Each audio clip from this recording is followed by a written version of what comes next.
Olá, pessoal. Hoje vamos falar sobre nutrição e câncer, mitos e verdades. Acredito que seja uma aula que foi um pouco mais desafiadora, porque é um mundo à parte, é um esforço enorme, inclusive durante as consultas, tentar desmistificar algumas coisas e que infelizmente acaba tomando um pouco do tempo, né, do paciente na consulta, mas que são tantas informações que realmente é necessário.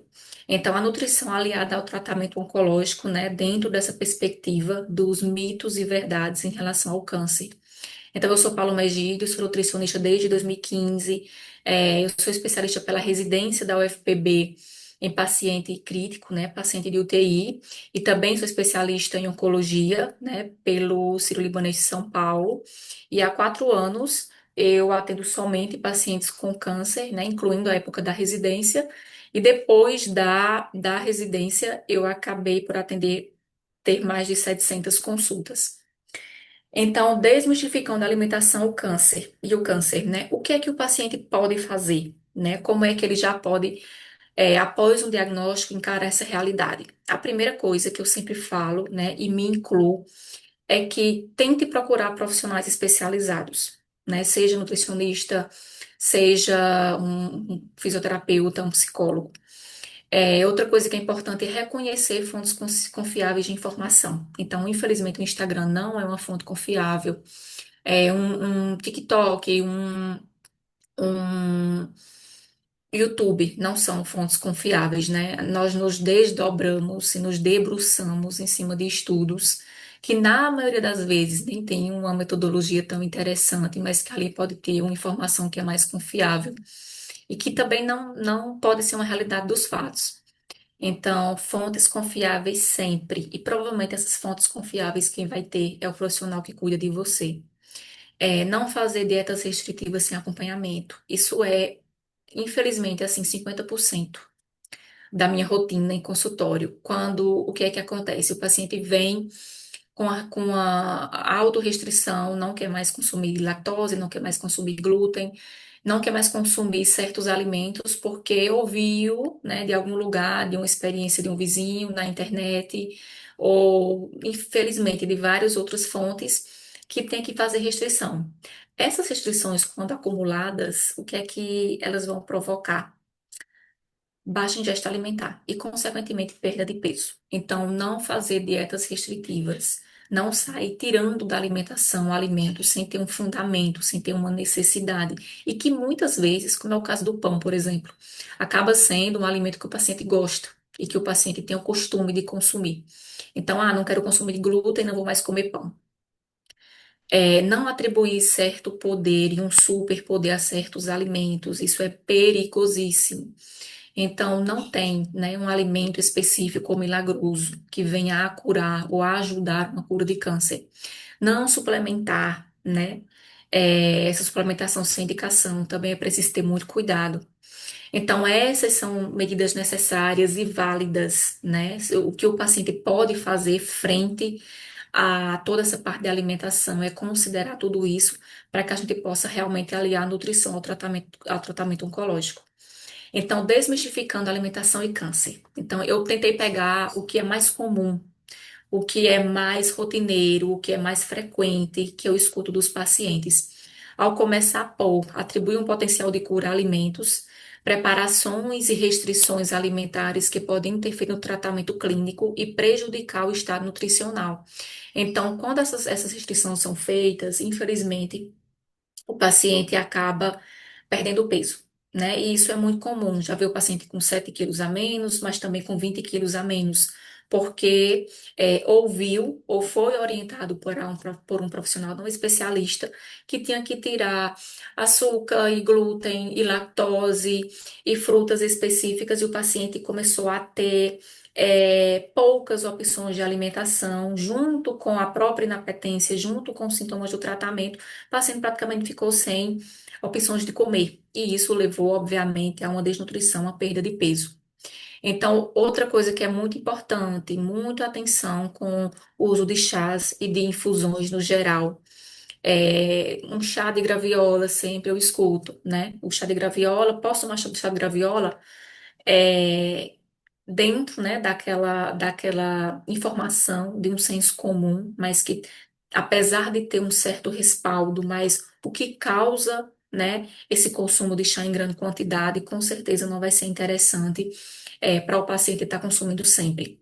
Então, em relação a esses mitos, como eu falei anteriormente, a exclusão de carboidratos, de açúcares simples, de lactose, de glúten, de carne vermelha, de gorduras no geral, sejam boas, sejam ruins, de peixes, a restrição de alimentos crus é muito comum, muito frequente.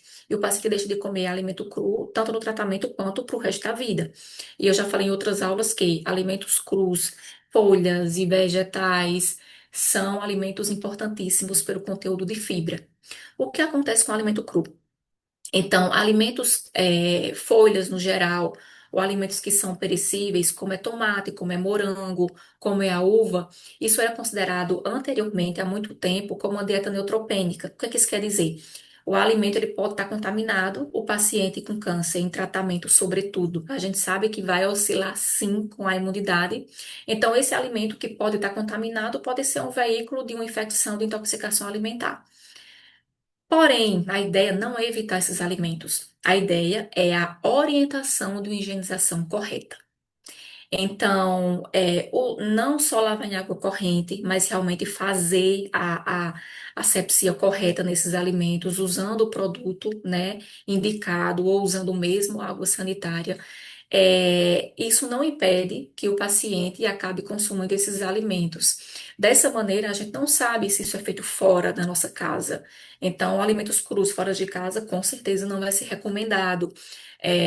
Paciente neutropênico que está preparando para o transplante de medula. Óbvio que esse paciente ele está totalmente imunossuprimido, ele praticamente não tem imunidade. Parece um bebê, é zero imunidade mesmo. Então, é necessário ter maior cuidado, né? E se não tiver essa segurança, realmente exclui. Mas o que eu quero deixar de mensagem para vocês é que isso precisa ser revisto e orientado da maneira correta. Esses alimentos precisam ser bem higienizados, né? Garantindo isso, eles podem ser consumidos.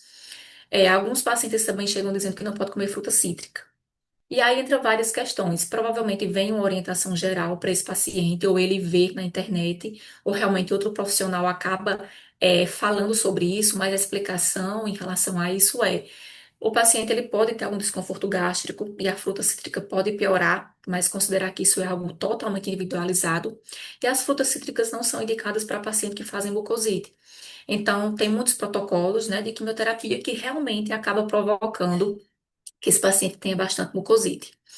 E outras informações que elas são constantemente relatadas, né, consequentemente praticadas pelo paciente. Então, uma atenção realmente à verdade dos fatos, né, dessas informações. Como eu falei, o uso, né, do chá da folha de graviola, né, ele é tido como um alimento, e às vezes o paciente fala, mas eu posso comer a graviola? Sim, você pode, igual você pode consumir qualquer outra fruta, mas não atribuir ao chá da graviola esse superpoder de cura, né? E aí vem vários outros tipos de chá, até chá de couro de cobra, eu já ouvi falar sobre. Porém, né? Claro que isso não vai realmente curar uma doença tão complexa. Então, a exclusão geral, né? É bom ter um pouco de pé atrás, um pouco de receio quando alguém fala de exclusão geral, né? Realmente tem que ver as ressalvas. E a fundamentação em relação à alimentação com câncer, né? Principalmente aquele velho mito que o açúcar alimenta o câncer. Provavelmente, eu acho que não tem uma consulta que eu realmente não esclareça isso. É, as células cancerígenas, muito, né, além do açúcar, da glicose, né, quando nós comemos um macarrão, um cuscuz, um arroz, uma batata, ali é carboidrato, e o produto que vai entrar na nossa célula vai ser a glicose, que é o açúcar. Então, em relação aos carboidratos que a gente consome, vai ter açúcar, e as células se alimentam desse açúcar, são células com câncer e células saudáveis, né? Células que têm como base energética de funcionamento esse açúcar, mas o que é importante a gente deixar claro, infelizmente, as células com câncer, elas se alimentam de açúcar e de várias outras coisas. Então, de glicose, que é o açúcar, de gordura, de proteína. Então, infelizmente, não se sabe, né?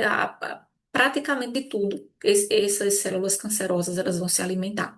Então, não há necessidade dessa restrição de carboidratos, dessa restrição de açúcar. Porém, obviamente que o consumo excessivo do açúcar simples, né, do bolo, do pudim, de sobremesa, de chocolate, claro que tudo isso precisa ser revisto.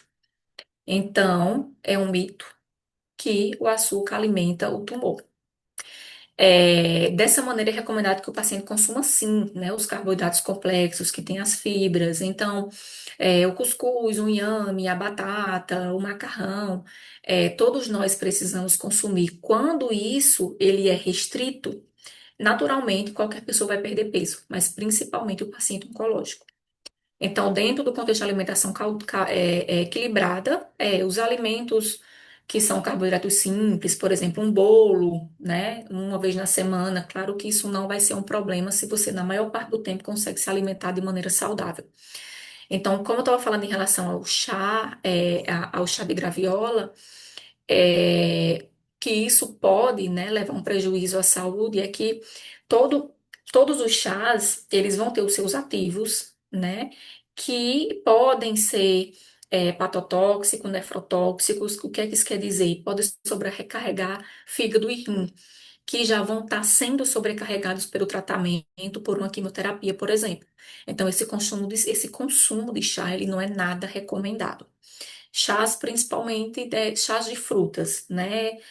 Um chá de laranja, um chá de folha de laranja, um chá de erva doce, mas demais chás realmente não são recomendados, principalmente porque nós não temos estudos que esclareça isso.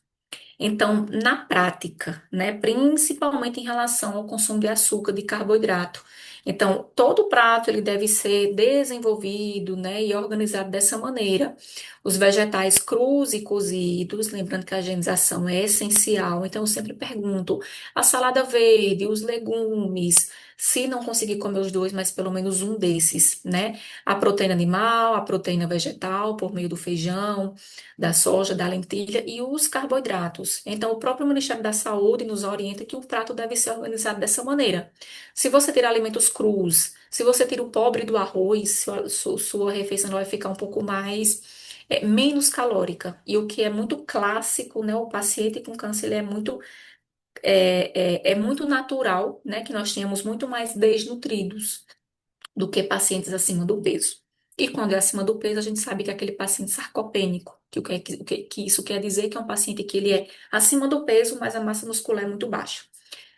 Então, do que a gente come, os carboidratos eles representam de 45 a 65 do que é consumido durante todo um dia. Então, nós precisamos sim comer carboidratos, né? O arroz, o feijão, o cuscuz, a batata, o macarrão, dentro, né, do restante da alimentação. Também não é interessante que se consuma só isso.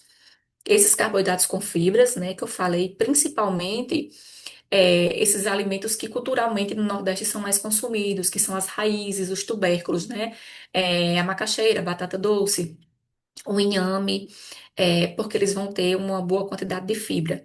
Reduzir consideravelmente o consumo de açúcares, né? Bolos, doces, refrigerante e outras bebidas açucaradas, né? Esses sucos néctar que geralmente a gente encontra no supermercado. As gorduras saturadas, gorduras trans, alimentos industrializados e ultraprocessados, além de excluir alimentos embutidos e carnes processadas e, obviamente, o álcool. Então, na prática, né, esses três pontos, eles são essenciais. Então, falando em desmistificar o câncer, eu não poderia deixar de trazer também é, esse, esse alimento que eu já ouvi muito, assim, acho que foi o mais chá de graviola e esse tipo de fruta, é, foi o que eu mais realmente já ouvi. E os pacientes trazem a dúvida, e muito bom quando trazem, né? Pior é quando eles consomem e acabam sem falar nada. Então, para quem não conhece, né, pelo menos aqui no Nordeste é conhecido como o noni. Noni é uma fruta que ela por muito tempo ela foi considerada como uma fruta anticâncer, mas também como uma fruta que melhora diabetes, doenças articulares, enfim, é considerada uma doença anti-inflamatória que venha a ter esse poder de cura do câncer. Então, como eu coloquei aqui nessa imagem anterior, que foi retirada do próprio Google e YouTube, ela é cura do câncer e sobre uma dieta anti-câncer, e o nono estaria envolvido. Então, desde 2007, né, saiu um informe técnico, uma nota técnica de que esse alimento, principalmente em forma de suco, ele estaria proibido a comercialização no Brasil. Infelizmente, isso não é fiscalizado e isso ainda existe. Inclusive, pacientes já trouxeram em consultório essa fruta para mostrar. Então, com o intuito de proteger e promover a saúde da população, os produtos contendo noni não devem ser comercializados no Brasil como alimento, até que os requisitos legais exijam a comprovação da sua segurança para que sejam atendidos. Então, essa fruta, ela não deve estar como ingrediente de uma preparação e não deve ser consumida. Agora, saindo um pouco desses alimentos considerados milagrosos, e quando eu falo em dietas restritivas, dietas que é retirado carboidrato, glúten, lactose, etc., eu queria mostrar para vocês esse ângulo, que é em relação a uma doença que é muito caracterizada pela desnutrição, como eu falei anteriormente. Então, tem um gasto de energia alto. O que é que isso quer dizer? O próprio corpo ele vai se mobilizando para combater aquelas células que estão se multiplicando. Então, essa multiplicação muito, muito rápida, ela tenta ser combatida pelo sistema imunológico de alguma maneira, e isso vai provocar um gasto de energia muito grande. E aí eu sempre explico aos pacientes da seguinte forma: pensa em uma conta de banco. Você está gastando muito, mas você não está repondo por meio da alimentação. Então você sempre vai estar devendo. Quando você deve, você perde peso.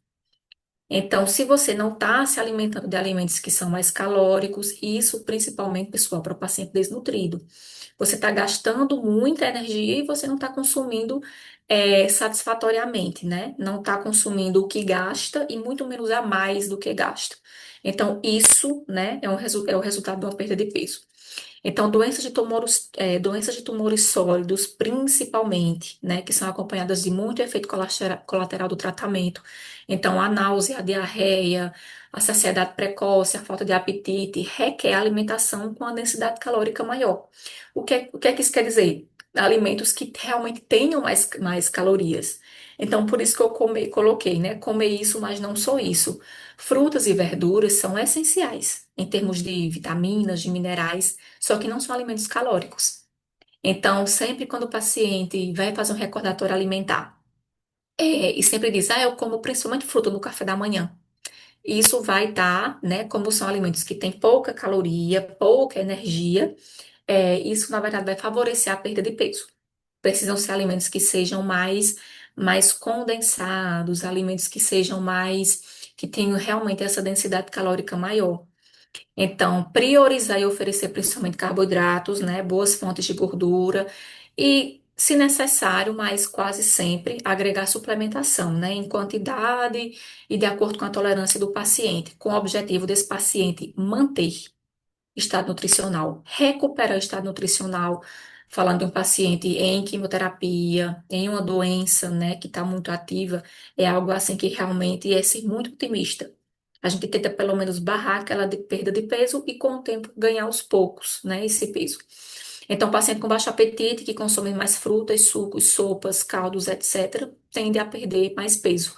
Então, por mais que o paciente chegue naquela fase que só consome isso, pelo menos isso aqui deve ser suplementado, porque se ele consumir só isso, ele vai continuar perdendo peso.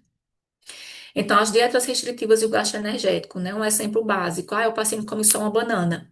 Então, vamos pegar a banana, vamos juntar com iogurte integral, nada de iogurte desnatado, realmente tem que ser um iogurte que tenha, né, aquela gordurinha, porque a gordurinha vai ser calórica. Juntar aí com pasta de amendoim, e aí, de repente, é, outros ingredientes que juntem essa caloria. Então, ao invés de uma caloria de uma banana, a gente vai ter a banana e mais outros ingredientes. A gente condensou, né, esse alimento. Ele não vai comer em grande quantidade, mas ele não vai comer somente a banana. Quando o paciente troca isso por isso, é dessa maneira que a gente consegue unir caloria suficiente, e aí aquela continha de banco que eu falei no início, acaba que ele fica com saldo positivo, né? Ou então, pelo menos, tudo que ele gasta, ele está repondo. E aí a gente consegue esse equilíbrio, que seria a manutenção, ou uma leve, um ganho de peso, dentro das expectativas, que não vai ser 4 quilos por mês. Acontece? Pode acontecer, mas realmente é um ganho de peso gradativo. E principalmente se o paciente suplementar bem e conseguir se alimentar bem, né? Isso aí a gente também acaba agradecendo, dependendo muito da rede de apoio do paciente. Então, toda alimentação e suplementação deve ser avaliada individualizada. Então, é muito difícil falar de alimentação de uma maneira geral, né? Trazendo pontos que precisariam ser individualizados. A gente tem que considerar o estado nutricional do paciente, o atual, né? Provavelmente ele vem perdendo peso antes, por isso que quanto mais cedo o paciente procurar um profissional especialista, melhor. A perda de peso ou ganho que esse paciente já teve, infelizmente a maioria vai ser perda de peso mesmo. O hábito alimentar desse paciente, qual tipo de tratamento, um preparo para uma cirurgia, né? Uma dieta para uma cirurgia, e a depender da cirurgia é diferente de um paciente em uma quimioterapia sem tempo indeterminado. E aí, essa quimioterapia também depende muito dos efeitos colaterais. Os efeitos colaterais do paciente, como eu acabei de falar, outras doenças associadas, e aí avaliar o risco-benefício. Por exemplo, tem muitos pacientes que dizem: ah, mas eu tenho diabetes, eu não posso consumir tal alimento, eu não posso consumir pão. Eu não posso consumir a tapioca. Então, a gente avalia o risco-benefício, risco-benefício, e provavelmente esse paciente acho que vai priorizar realmente a perda de peso causada pelo câncer. Obviamente que se houver necessidade de um reajuste, a gente vai voltar atrás. Orçamento familiar, né, suplementação nutricional é cara, é muito cara. Então, sempre eu tento sondar com a rede familiar e dar opções, né, de suplementação. A adesão a essa suplementação, né, o melhor suplemento vai ser o que o paciente toma. Avaliação socioafetiva, né? Como é a rede de apoio, né, na casa daquele paciente. Não vai ser o paciente que vai cozinhar, quem vai preparar. Então, ele depende de uma rede de apoio. É importante, realmente ter noção de como isso é feito. E o prognóstico da doença, né? Obviamente que o paciente que não tem uma expectativa de vida tão alta, ou que não tem proposta curativa, ou que está numa fase final de vida, a gente avalia. é, de maneira que, na maioria das vezes, é um paciente que ele vai realmente comer o que ele está com vontade de comer, né? O que a gente chama de comfort food, o que a gente chama de uma alimentação por afeto, né? Ele não vai comer para se nutrir, ele vai comer porque realmente, provavelmente, ele tá numa fase final de vida. Então, essa parte de mitos e verdades, eu sinceramente não consigo pensar em outra doença que tenha tantos mitos e verdades do que o câncer. Então, fala-se muito em dieta anti-inflamatória, mas a dieta inflamatória ela vai ser principalmente aquela que tem menos produtos industrializados e que vai ter menos produtos ultraprocessados e mais voltados para uma alimentação natural. O glúten não vai ser inflamatório, a lactose muito menos. A menos que esse paciente tenha uma intolerância, ou tenha alguma restrição à proteína do leite, ou tem uma diarreia. Mas fora isso, não há essa necessidade de restrição, tá? Isso é muito importante deixar claro. E por fim, né, compreender e ter um acompanhamento nutricional desde o diagnóstico do câncer tem um impacto, né, no estado nutricional do paciente e, como consequência, como está o estado nutricional desse paciente, a quantidade de peso que perdeu, a funcionalidade, a perda de força muscular, tudo isso vai ter uma consequência direta do desfecho do tratamento do paciente e, consequentemente, no resultado desse tratamento e do próprio estilo de vida. Então, o que eu tinha para falar era sobre isso, né? A saúde realmente começa no prato, seja na prevenção, seja no tratamento do paciente. E obrigada.